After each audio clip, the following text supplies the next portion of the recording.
Un plan que cuando el Padre y el Hijo y el Espíritu Santo, cuando la Trinidad, me imagino que en los cielos, en las cortes celestiales, manifestó y descubrió cuál era ese plan de salvación.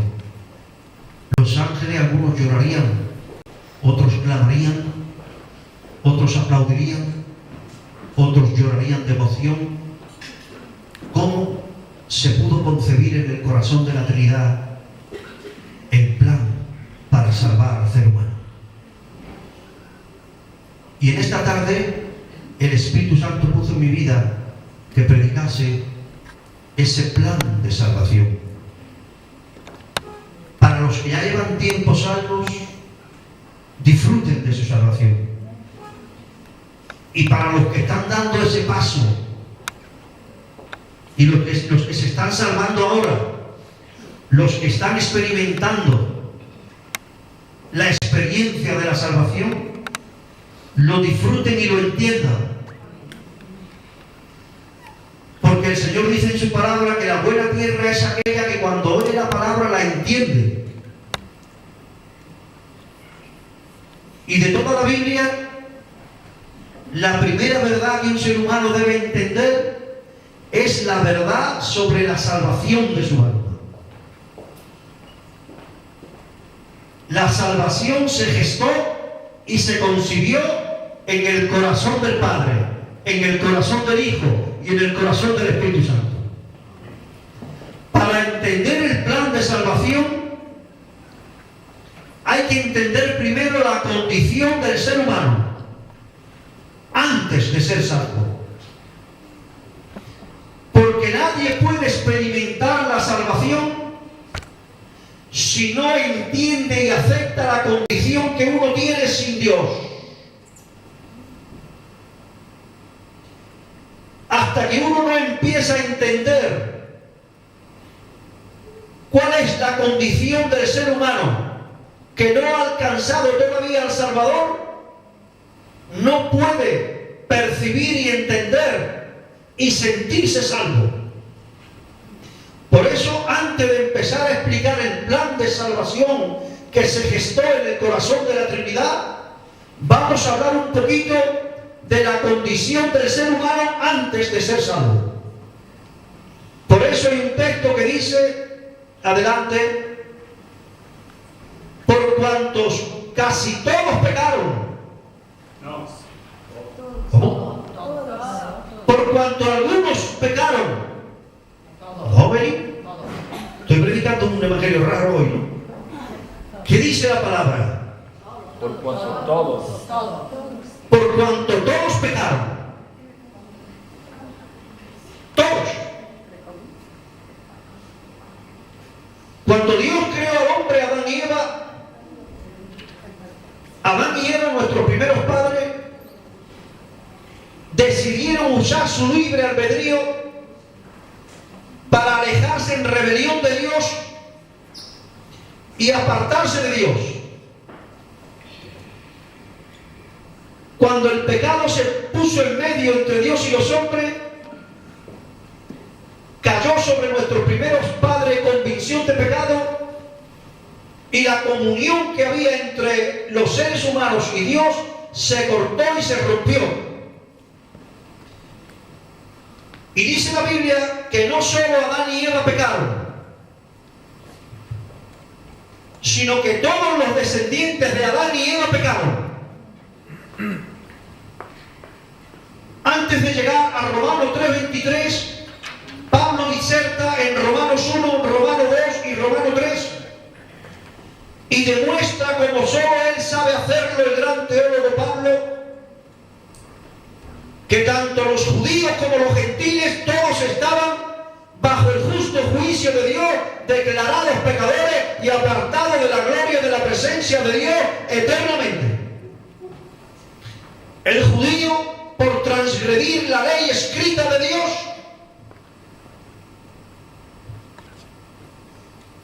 ábrelo, hermano. El judío, por transgredir la ley escrita de Dios, y el gentil, por transgredir la ley escrita en los corazones y en la conciencia de los seres humanos.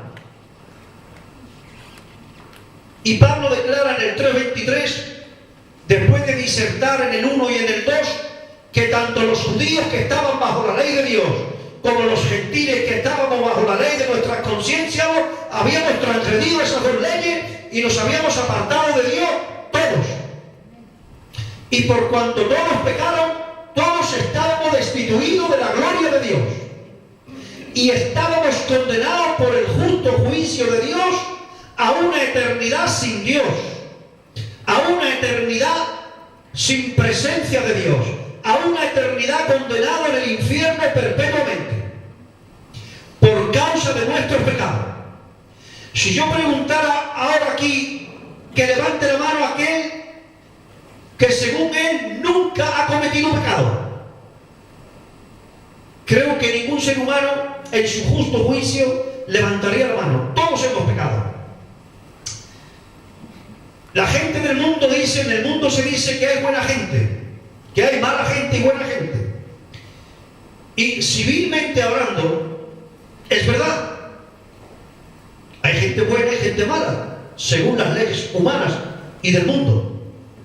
Pero según la santísima justicia de Dios y según la luz de Dios, todos los seres humanos han pecado y están destituidos de la gloria de Dios. Todos hemos pecado. Algunos con pecados muy feos, otros con pecados que no son tan feos. Algunos de pensamiento, otros de palabra, otros de hecho, otros con pecados abominables, otros con verdaderas barbaridades, otros más suaves, unos que por fuera son muy malos y otros que por dentro son como podrida llama. Uno que su infección de pecado se ve venir y otros que no se ve venir. Pero si descubriéramos el corazón de cada ser humano, veríamos que en todo hay la maldad del pecado en su vida.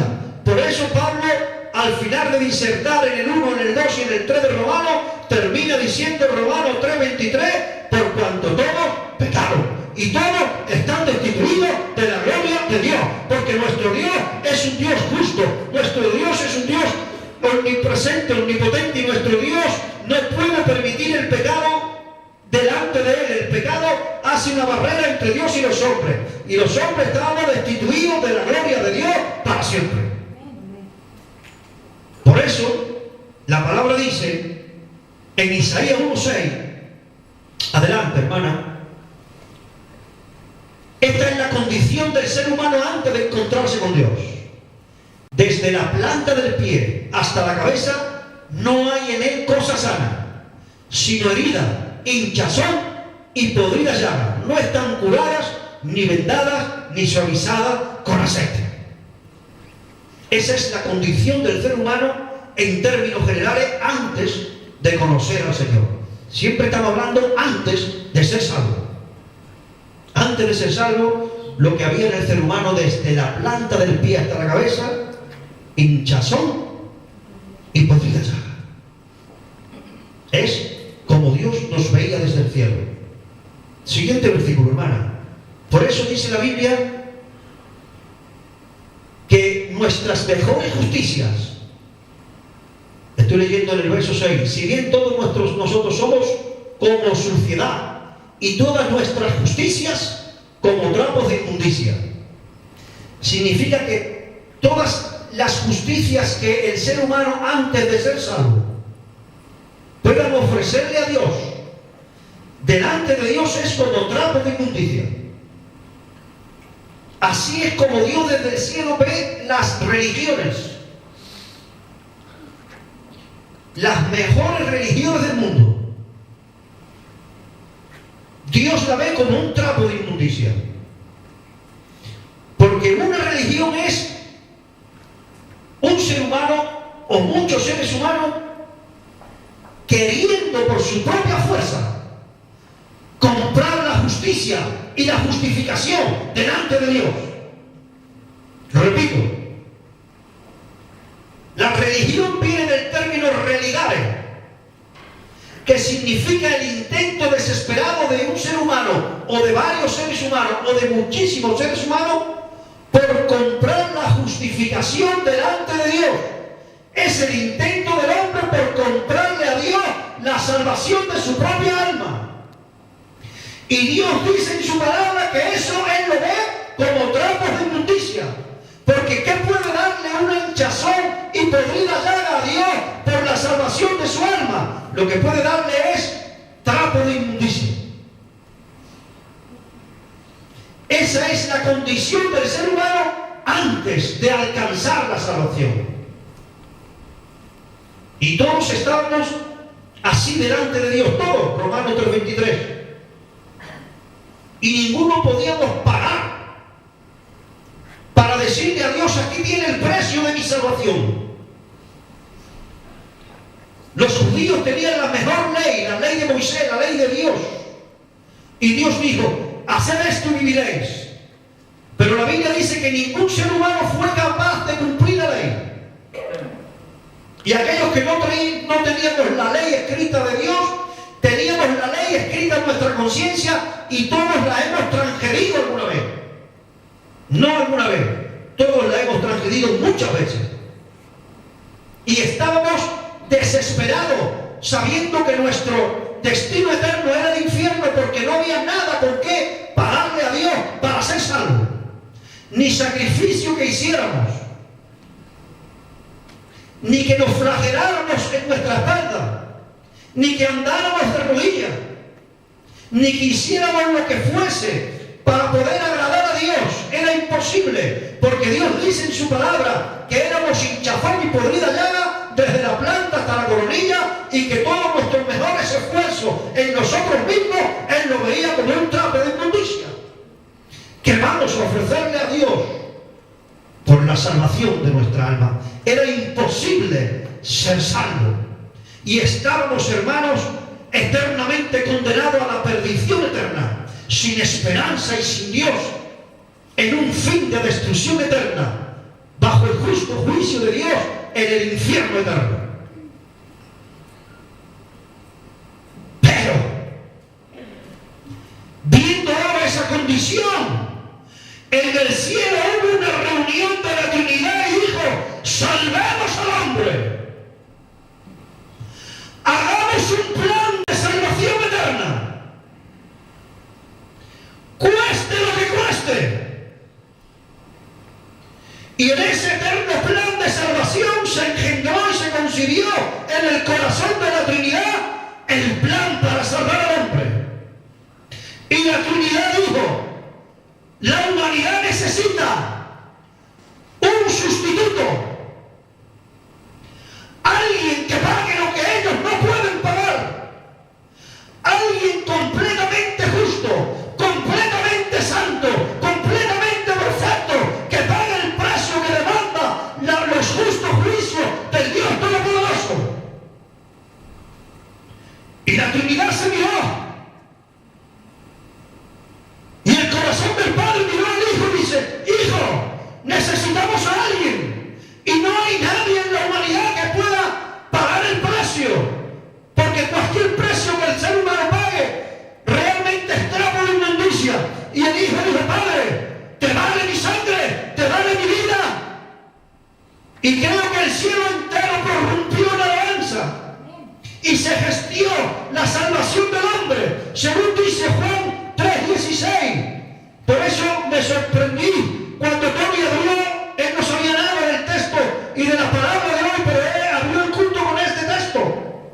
Estando en la condición que estábamos, en la Trinidad se gestó el plan de salvación y dijo, porque de tal manera amó Dios al mundo,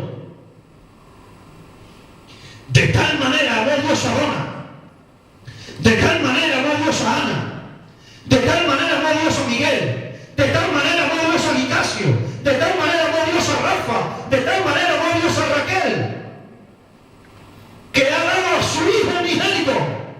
Por eso nosotros no somos religiosos, porque un religioso es una persona que quiere pagarle a Dios la salvación de su alma. Nosotros no somos religiosos, nosotros somos cristianos, porque un cristiano es aquel que ha recibido de Dios el regalo eterno de la salvación en su Hijo Jesús. Este es el Evangelio en su esencia.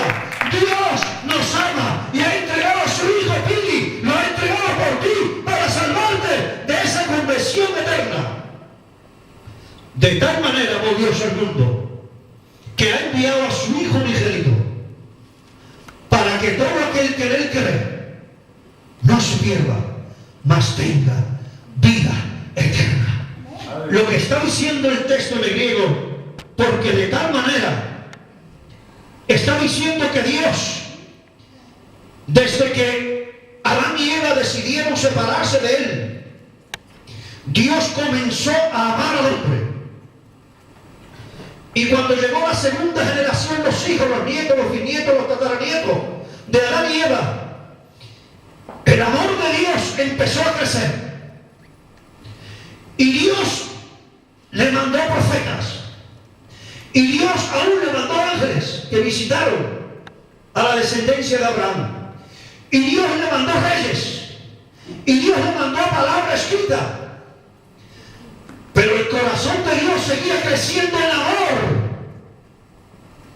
El termómetro que medía el amor con que Dios amaba al ser humano comenzó a crecer, a crecer, a crecer. Te doy ángeles, te doy profeta, te doy palabra escrita, te doy reyes, pero no alcanzo a salvarte. Y dice la Biblia que de tal manera amó Dios al mundo, reventó el termómetro, se desbordó el amor de Dios y dijo, ya está, te doy a mi Hijo para que seas salvo de pura gracia en Cristo Jesús. Amén.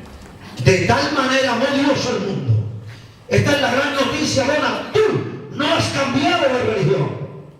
Nosotros no vamos por ahí diciendo, sal del catolicismo y conviértete a ser evangélico. No, eso sería trapo de inmundicia. Nosotros decimos, Dios te ama y te regala la salvación y te ama como tú estás. Por eso decimos que la salvación es un regalo de Dios.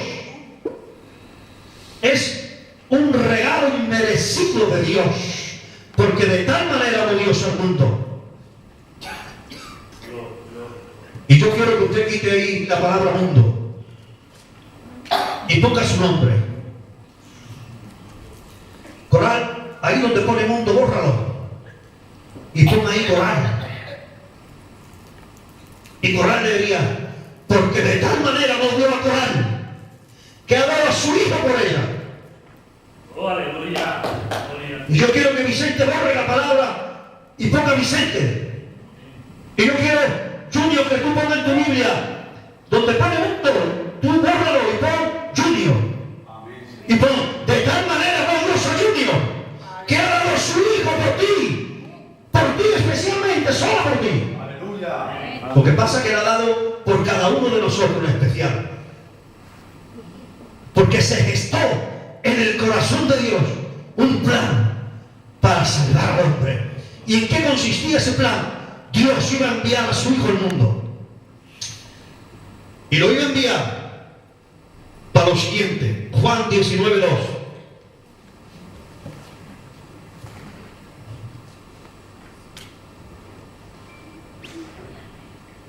Ahí está. Cuando Jesús va a ser entregado, hay un cuadro profético. Esos soldados, ellos piensan que a ellos se les ocurre eso en su mente carnal. Y no saben que Dios estaba profetizando a través de ellos. Porque cuando Jesús estaba en el pretorio de Poncio Pilato, a uno de los soldados o a varios de los soldados se les ocurre una idea. Y no sabe que esa idea estaba siendo descubierta por la inspiración del Espíritu Santo como un acto profético de lo que estaba sucediendo en el mundo espiritual. Dice la Biblia que los soldados entretejieron una corona de espinas. La palabra espina nos lleva a confusión, pues no es una corona de espina, sino de espinos. Porque cuando uno lee espinas, piensa en las espinas de un pez, y no es. Es una planta que se llama espinos, que es una planta que no sirve para nada más que para pinchar. ¿Quién ha visto alguna de estas plantas? Son unos pinchos que tú la coges y te pinches y te hace mucho daño. Pues dice la Biblia que esa planta posiblemente estaba allí en el patio del pretorio de Poncio Pilato, y era muy común, en Israel es muy común esta planta. Y un soldado dijo, este dice que es rey, dicen que este es el rey de los... Vamos a hacerle una corona. Y le hicieron una corona de espinos. Y la entretejieron y la pusieron en su frente y le golpeaban con una caña para que los pinchos entrasen en su sienes. Se estaba clavada en su frente. Y dice, como es rey, vamos a darle un manto de rey. Y entonces dice que lo envolvieron con un manto de púrpura. Un manto de púrpura y una corona de espinos. Y ellos no sabían que esto es un acto profético de lo que en el mundo espiritual Dios Padre estaba haciendo. Le voy a hablar un poquito de la púrpura. Cuando en el Nuevo Testamento, en el contexto del Nuevo Testamento, se habla de la púrpura, es un manto de algodón teñido en color de púrpura. ¿Cuántos de aquí conocen la chupera? Los higos chupos, estos que tienen el color, ¿verdad? Que están riquísimos, a mí me gustan mucho. Yo me he criado y había un camino que ahí estaba todo lleno de chupera y nosotros íbamos, quitábamos, los pelábamos, riquísimos.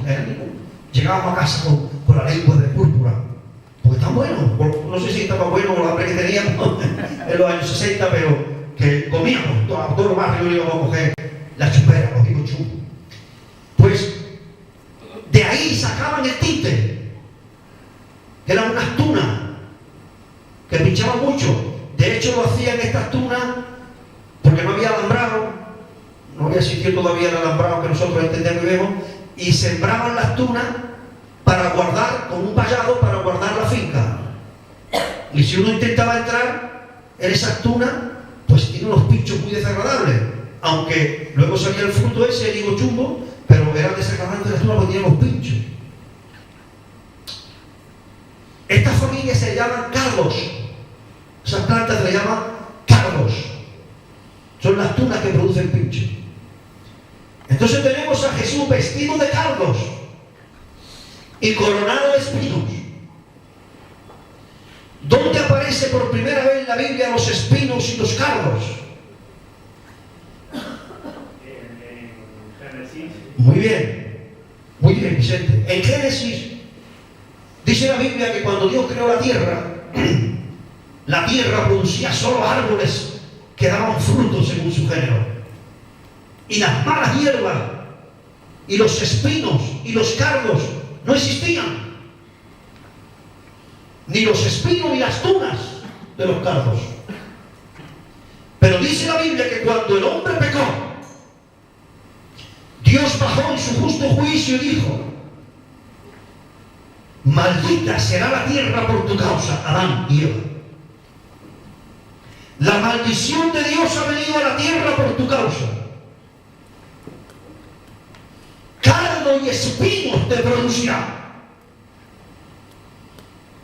Los cardos y los espinos era la manifestación visible de la maldición que había caído de Dios a la tierra por causa de la traición de Adán y Eva.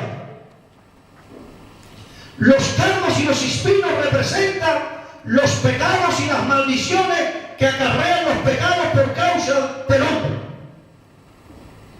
Y cuando en el pretorio de Poncio Pilato Jesús estaba siendo coronado de espino y vestido de cardo, lo que estaba diciendo es que Dios estaba sacando el pecado del mundo y las maldiciones del mundo y entretejiendo una corona vil con nuestros pecados y con nuestras maldiciones y colocándosela a su Hijo Jesús. Se estaba gestando el plan de salvación. La justicia de Dios decía: el hombre o la mujer que pecare ciertamente morirá en el infierno eternamente. Y Dios decía: ¿cómo puedo salvar al hombre? Y se gestó el plan de salvación. Voy a ilustrárselo con ustedes un poquito. Hermano Nicasio, siéntate. En esta tarde imagínate que Nicasio es Jesús y la tierra es toda la humanidad. ¿Cómo voy a declarar? Yo soy Dios, Padre. ¿Cómo voy a declarar inocente a esta mujer que ha pecado? Si yo, siendo Dios justo, paso por alto su pecado, se me cae la justicia y el trono del firmamento y de la eternidad y de los confines del universo se cae. Dios tiene que guardar su justicia y su justo juicio, pero la amo tanto que quiero librarla, pero no puedo, porque mi justicia impide que yo la perdone. Pero se gestó el plan de salvación. Pero si yo arranco el pecado a esta mujer, si yo arranco la culpabilidad de él y se la coloco a mi hijo y declaro a mi hijo culpable, inmediatamente declaro a Elizabeth inocente y justificada en Cristo Jesús. Por eso esa corona de espino son los pecados y las maldiciones de la humanidad que Dios Padre estaba colocando sobre su Hijo Jesús, para que Jesús fuese declarado culpable, no de los pecados que él cometió, porque jamás cometió pecado Jesús. Pero él fue declarado culpable de los pecados de Rafa, de los pecados de los drogadictos, de toda la drogadicción del mundo, de todo el racismo del mundo, de todo el adulterio del mundo, de toda la brujería del mundo, de toda la hechicería del mundo, de todas las maldades del mundo. Todas las violaciones estaban en Jesús. Todo el maltrato doméstico estaba en Jesús. Todo el terrorismo tan feo estaba en Jesús. Todos los crímenes estaban en Jesús. Todos los crímenes de guerra estaban en Jesús. Dios Padre entretejió esa corona de espino y ese manto de púrpura de los cardos y vistió a su Hijo con los pecados de la humanidad y los coronó con las maldiciones y la culpabilidad del ser humano para declararlo culpable y para que pagara por todo eso. Jesús pagó por todo eso, y cuando Jesús pagó por todo eso, entonces yo estoy libre del juicio. Soy justificado en Cristo Jesús. Dios me ha perdonado, me ha amado y me ha regalado la salvación. A eso le temía Jesús.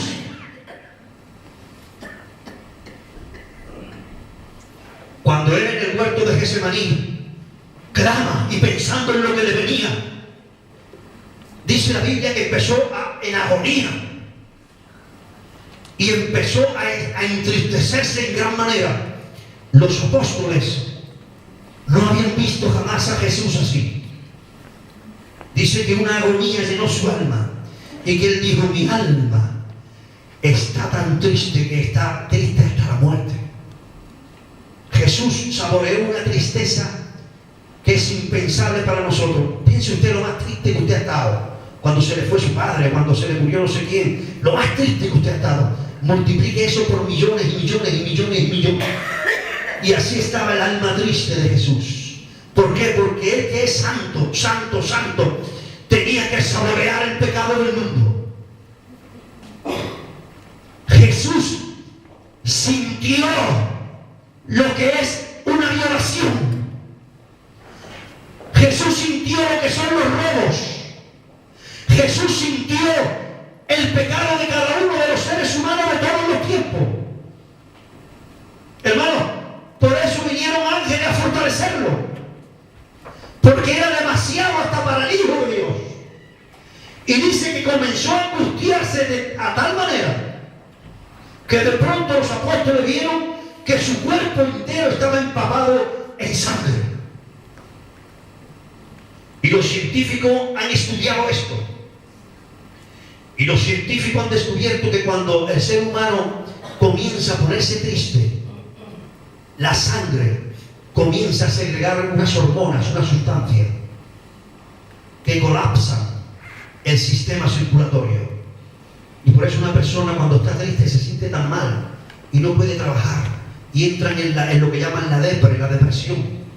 Pues imagínense a Jesús multiplicado por millones y millones y millones de veces esa tristeza. Y dice la Biblia que él comenzó a empaparse de sudor ensangrentado. Y los científicos han descubierto que eso es cuando es tan pesada, tan pesada, tan pesada esa sustancia. Y esa presión de pena y de tristeza haré aguantar como un héroe y no desmayarse. Porque cuando viene la tristeza y el dolor, el ser humano, a veces hay una defensa ahí del organismo que pierde la noción y se desmaya. ¿No habéis visto gente que se ha muerto su pareja y en medio de ese dolor se desmaya? Eso es porque el cuerpo dice, basta, no puedo más. Y hay un colapso ahí y se desmaya. Y entonces esa pena se colapsa, se quita momentáneamente. Cuando vuelve otra vez en sí, otra vez viene la pena. Pero si va creciendo desmedidamente, el cuerpo humano hace eso, como una medida de poder aliviar, porque ya es demasiada. Pero Jesús era tan fuerte, tan poderoso, que no se desmayó. Y aguantó, y aguantó, y aguantó. Y entonces el sistema circulatorio de Jesús, los vasos sanguíneos de Jesús, los médicos han demostrado que eso, cuando llega a tal intensidad de tristeza, se revienta y se rompen los vasos sanguíneos y comienza a salir esas hormonas ensangrentadas por todo su organismo, porque Jesús abandonó la tristeza hasta la muerte, por cuanto todas las maldiciones y los pecados de la humanidad estaban sobre él, y el justo juicio de él contra Dios, contra el Hijo de Dios, para pagar el precio, para que usted fuese declarado salvo, justificado, inocente. Aleluya, aleluya. Mire. Usted estaba declarado por el juicio de Dios en busca y captura antes de ser salvo. Tarde o temprano tenía que ir delante del trono justo de Dios, y entonces ahí la justicia de Dios al infierno. Pero cuando Jesús es atado y es condenado culpable por el Sanedrín y por los sacerdotes y por el sumo sacerdote, que eran los representantes de la autoridad de Dios en la tierra.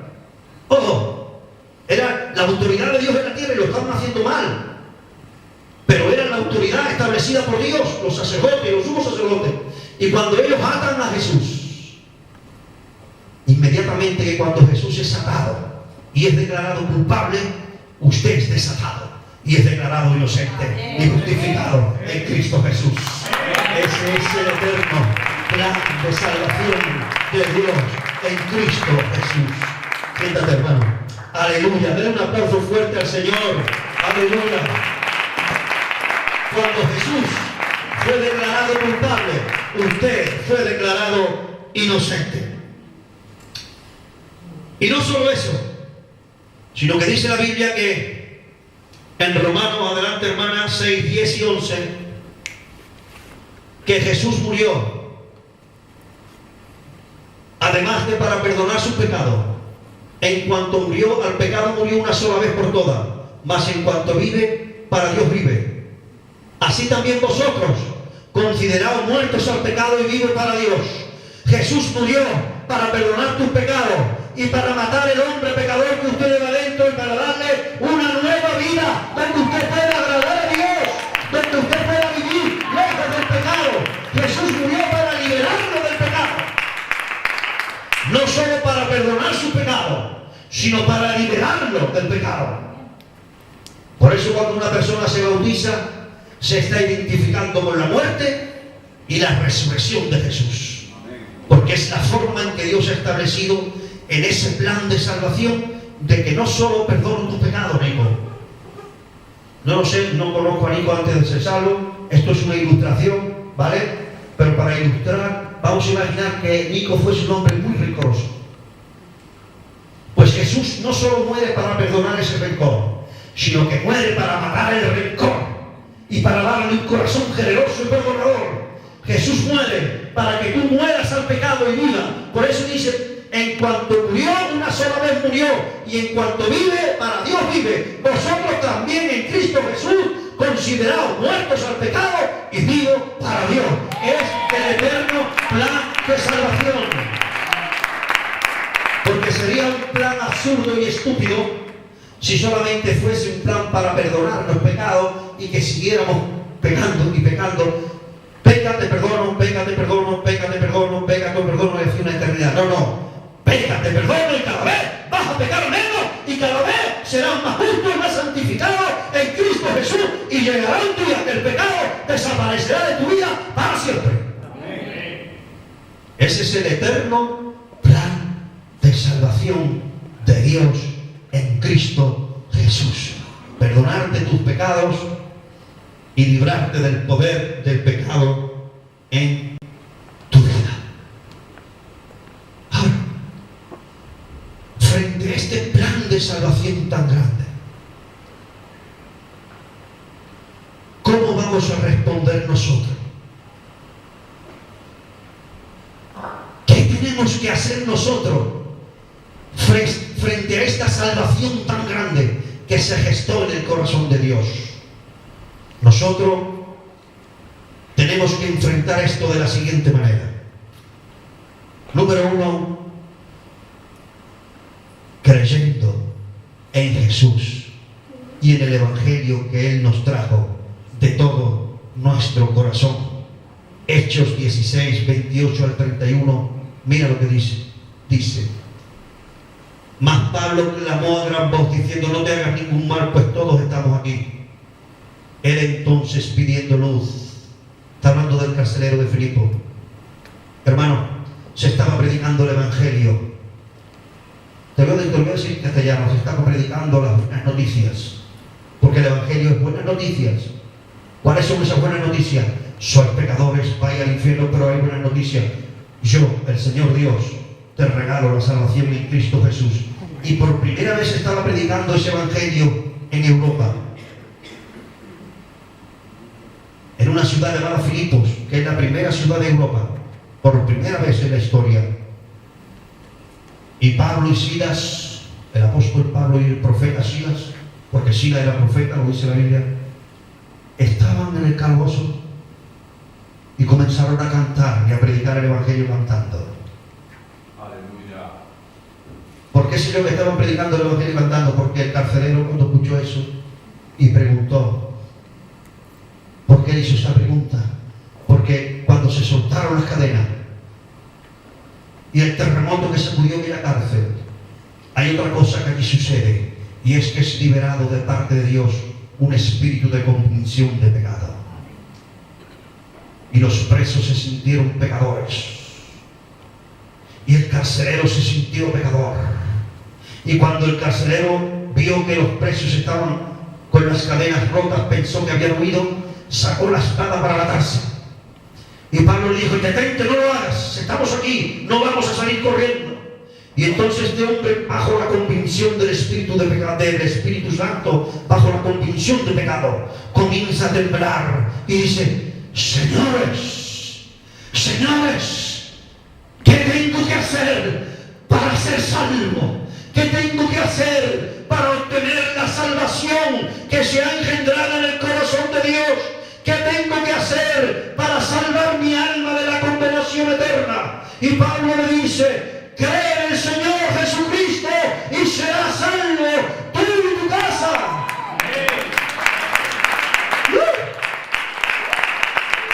Ahí tenemos el cómo debemos enfrentar cuando la salvación viene en nuestras vidas. Creer en el Señor Jesucristo de todo corazón. Hay otros textos que no lo quiero sacar porque quiero dar todo el mensaje, pero otros textos dicen: creer en el Señor Jesucristo de todo corazón. ¿Qué significa de todo corazón? De todo corazón significa con arrepentimiento. Cuando uno cree en el Evangelio de todo corazón, lo que está diciendo: me ha salvado Dios Padre en Jesús tu Hijo, y ahora solo demanda de mí arrepentirme de mi pecado. Creer en Jesús de todo corazón es arrepentirte de tus pecados. Es reconocer a Jesús como tu único y suficiente Salvador. Algunos en la iglesia se saben este texto de Hebreo, pero se lo saben mal. Dicen reconocer a Jesús como su suficiente Salvador. Jesús no solo tiene que ser suficiente Salvador tú, sino único. Nadie te puede salvar. Los santos no te pueden salvar. La Virgen María no te puede salvar. Y fue una gran mujer. Una mujer respetable y digna de ser su memoria honrada y su comportamiento imitado. Pero ella no te puede salvar. Los apóstoles fueron grandes hombres de Dios, pero Pedro no me puede salvar. Pablo no me puede salvar. El pastor no te puede salvar. Los apóstoles no te pueden salvar. Los profetas no te pueden salvar. Solo Jesús te puede salvar. Amén. Porque solo Jesús fue sacrificado por ti. Porque Dios no colocó tus pecados en la Virgen María. Porque Dios no colocó tus pecados en el Papa. Porque Dios no colocó tus pecados en el apóstol o en el pastor. No.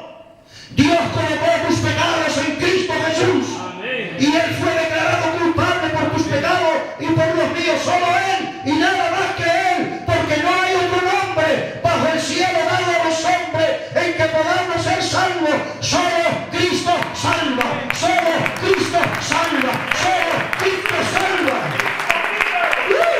El santero no te puede salvar. El brujo no te puede salvar. La Virgen del Rocío no te puede salvar. Solo Jesús de Nazaret te puede salvar. Él es el único. Él es el único camino. Si yo tengo a Jesús, tengo la salvación. Creer de todo corazón. Aleluya. ¿Por qué? Solo creer de todo corazón. Porque si queremos añadir algo más que nazca en nuestro viejo hombre, en el que estaba lleno de hinchazón y podrida llaga, entonces estamos mezclando la gracia de Dios con trapos de inmundicia. Y usted me dirá, hermano, entonces, ¿dónde están las buenas obras? Yo le voy a decir dónde están las buenas obras. Pero usted va a salir de hoy de aquí entendiendo que usted no es salvo por buenas obras. Usted no puede decir yo soy salvo porque me comporto bien. Eso sería un trapo de inmundicia. Y por respeto al lugar que estamos y a las mujeres y a los críos, no voy a decir lo que en el contexto hebraico es un trapo de inmundicia, pero es algo muy feo, muy feo, muy feo. Como dice el apóstol Pablo, pregúntale en casa a su marido lo que es un trapo de inmundicia, pero es una cosa muy fea. Y eso tan feo es el intento del ser humano en su caída para querer comprarle a Dios algo. ¿Pero qué le vas a comprar a Dios? Si tú eres una hinchazón y perdida llaga delante de Él, si tus mejores justicias son como trapos de inmundicia, ¿qué le vas a ofrecer? Por eso dice Efesios 2:8 adelante, Stephanie, el versículo que se levantó en el siglo XVI, cuando Dios levantó el mover con aquellos santos hombres que se levantaron contra la justificación por ley, contra la justificación por las obras de la ley, y se levantó un grito de guerra diciendo: somos salvos por gracia. ¡Aleluya! Somos salvos por gracia, porque por gracia soy salvo por medio de la fe. Efesios 2:8 dice: porque por gracia sois salvos por medio de la fe, y esto no es de vosotros, pues es un don de Dios. Si eso no entra aquí, usted no puede nacer de nuevo. Por eso el diablo invade nuestra mente para rechazar la doctrina de la gracia, porque sin gracia no hay salvación. Porque por gracia sois salvos. El plan de salvación que se gestó en los cielos, la Trinidad dijo: ¿qué puede darnos? El Padre le preguntó al Hijo, el Hijo al Espíritu Santo, el Espíritu Santo al Padre, los tres hablando allí entre sí sentados, estoy parafraseando, y los tres diciendo: ¿qué puede ofrecernos la humanidad por su salvación? Y los tres dijeron: nada. Entonces tenemos que salvarlo por gracia. Pero alguien tiene que pagar, sí. Por eso nuestra salvación no es barata. Es increíblemente cara, infinitamente cara. Nuestra salvación no es gratis, es infinitamente cara. Lo que pasa es que la pagó otro, no tú. Por eso es por gracia. que a ti se te regala porque Jesús la pagó. ¿Usted está entendiendo ahora? Usted es salvo por gracia, porque alguien la pagó. Y ese alguien es el Hijo de Dios, que se dio en la cruz del Calvario. Amén. Por gracia soy salvo por medio de la fe. Y esto no es de vosotros, pues es don de Dios. O sea, que la manera que usted tiene de alcanzar la gracia de Dios es por la fe, creyendo en Cristo Jesús. Amén. Pero ¿sabe qué sucede? Porque usted se va a ir de aquí sabiendo dónde están las buenas obras, porque claro que trae las buenas obras. Claro. Pero ¿dónde están las buenas obras? Las buenas obras aparecen cuando ya usted es salvo. Y cuando usted ha nacido de nuevo. Entonces usted no es ya una hinchazón y podrida llaga. Usted es una nueva criatura en Cristo Jesús. Y a esa nueva criatura en Cristo Jesús, entonces Dios le concede el obrar. El problema es que la gente quiere obrar antes de ser salvo. Por eso el cristiano no es salvo por obras, pero sí se salva para buenas obras. Por eso el problema lo tienen la gente que leen eso y cierran la Biblia. Pero la Biblia no termina ahí. Miren lo que dice el versículo siguiente, adelante. No por obras para que nadie se gloríe, adelante. Porque somos hechura suya, creado en Cristo Jesús para... Yo soy salvo no por obras, pero sí soy salvo para buenas obras. Mire, a ver si se lo puedo ilustrar. Tony, ven aquí. Rafa, ponte aquí también con Tony. Mire, aquí está Jesús en la cruz del Calvario, ¿vale? Imagínense que esta mesa es Jesús en la cruz del Calvario. Y Rafa y Tony son una ilustración de la humanidad perdida. En ese, por cuanto todos pecaron y están destituidos de la gloria de Dios, ahí está Rafa, está Tony, estamos todos nosotros. Todos nosotros estamos ahí en todo, ¿vale? Y todos los seres humanos del mundo de todos los tiempos. Todos. Y Jesús está aquí para salvarlo. Y ahora ellos dicen, no, yo no quiero ser salvo por gracia. Yo quiero pagarle a Dios por mi salvación. Y Dios dice, pero si soy hinchazón y podrida llaga, y todas las cosas buenas que tú me vayas a dar, yo las veo desde el cielo como trapos de inmundicia. ¿Qué me va a dar? Si está desde la coronilla hasta la planta del pie corrupto, según dice el profeta Isaías. La gente que están aquí perdida y quieren comprarle a Dios la salvación de su alma por obras, están produciendo trapos de inmundicia. Pero ahora si Tony pasa aquí y se hinca de rodilla aquí y le dice a Jesús, Señor, no puedo hacer nada por la salvación de mi alma, pero entiendo que tú me la regalas. Y con humildad acepto tu salvación y el perdón de mis pecados. Y Jesús dice, hijo mío, yo te salvo por gracia, te quito toda tu inmundicia, te quito todo tu pecado, porque yo pagué por eso. Desaparece el pecado de ahí, desaparece la culpabilidad. Levántate ahora y ven a mi reino, y ya eres salvo en Cristo Jesús. Y ahora te doy un hombre nuevo, te quito tus harapos y tu inmundicia, y ahora eres un hombre nuevo, y pongo dentro de ti mi naturaleza, y ahora comienza a producir obras buenas para mí, porque ya no eres trapo de inmundicia, eres una hechura mía, eres mío, y puedes dar buenas obras. Entonces este hombre ha sido salvo y produce buenas obras con su nueva naturaleza celestial. El problema es cuando los de aquí le pedimos buenas obras. ¿Qué le vas a pedir a un pecador? ¿Qué le vas a pedir a un hombre que se pincha de heroína, que está esclavizado a eso? Oye, tú tienes que salvarte y tienes que hacer buenas obras. Tienes que pelearte contra la droga tú mismo. Y tienes que comenzar a andar en santidad si quiere ir al cielo y si quiere que Dios te salve. Ese hombre se va a desesperar porque no tiene capacidad en sí mismo. Pero si a ese hombre se le dice, pasa aquí a la cruz y bebe del agua gratuita de la salvación en Cristo Jesús, y desaparecerá tu maldición, y pasa aquí y serás una nueva criatura en Cristo Jesús, y ahora que eres nuevo, produce buenas buenas obras. Amén. ¿Entiende usted? Pues esto es tan sencillo.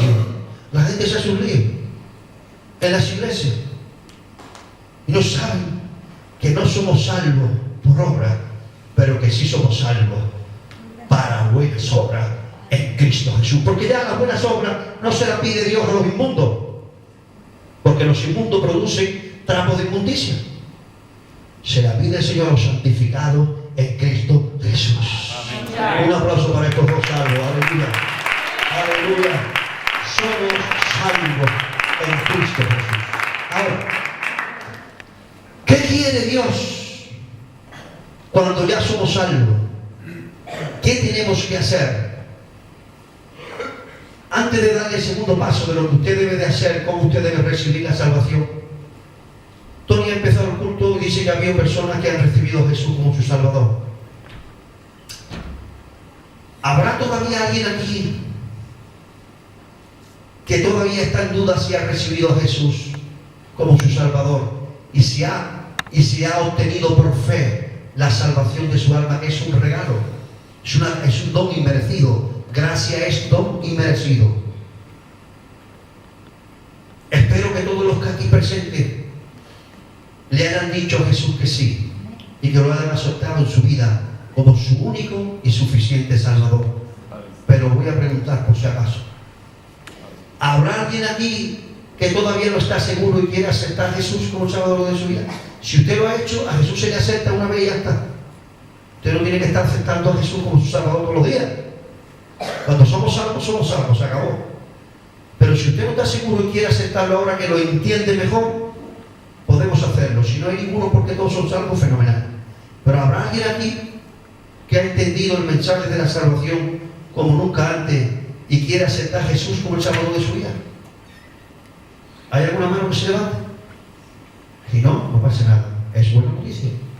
Quiere decir que todos han aceptado a Jesús como el Salvador de su vida. Pues ya no tiene usted que aceptarlo más.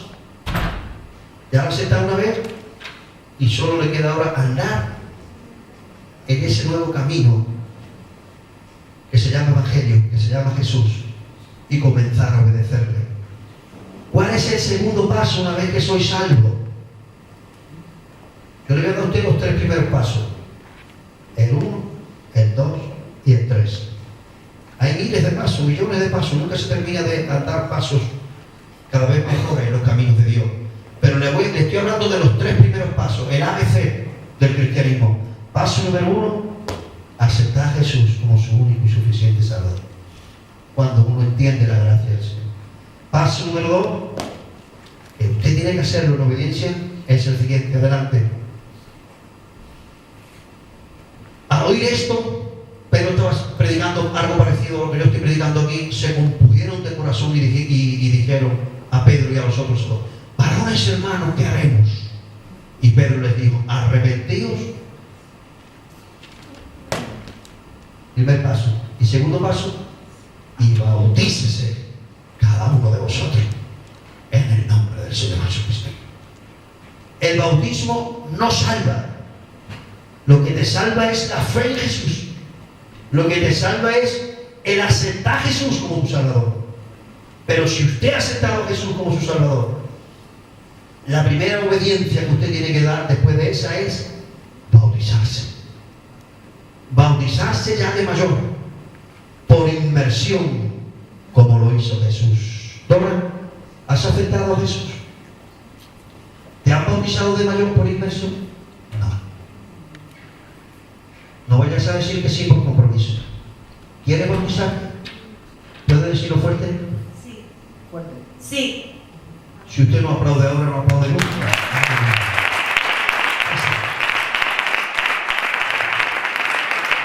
5 minutos. Este aplauso también para la gente que nos ve por internet. Que me dice el camarógrafo que quedan 5 minutos. Voy a acelerar. Ponte aquí, hermana. De todos aquellos que están aquí que no se han bautizado de mayor, ninguno diga que sí por compromiso. No se puede bautizar ahora. Porque no hay agua. Si hubiera agua te bautizaría. Porque así lo hacían los apóstoles. Pero para mayo tenemos bautismo. Amén. Todos aquellos que no se han bautizado de mayor y que quieren bautizarse ahora para mayo, salgan aquí y acompañen a esta mujer de Dios. Mientras la iglesia aplaude.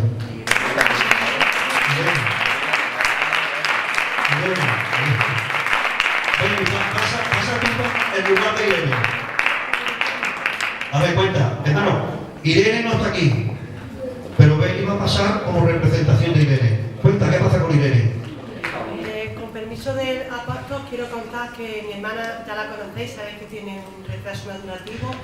Iba a una casa de una amiga nuestra que tenía un altar de imágenes, y entonces ha hecho que esta vecina, que estaba invitada, la hermana de esta iglesia, para visitar allí al pueblo a mis padres y a mi hermana, venga a la reunión de mujeres. O sea que, fijaros, mi hermana que es lo que está haciendo en el pueblo, porque está allí, bueno, hablando de que no ha conocido, y es impresionante. Y ya esta hermana, pues ya la tendremos de invitada, y ya que Dios nos guíe para hacer lo que tengamos que hacer. Amén. Amén, aleluya. Este aplauso para la gente que nos ve por internet, para que puedan notar el hermano que se acaba de grabación, para que vean la cosecha. Para más, hay muchos que están sentados, que se lo están pensando, pero todavía tienen un camino para pensar. Amén. Amén. Dios os bendiga a la gente que nos ve por internet. Amén.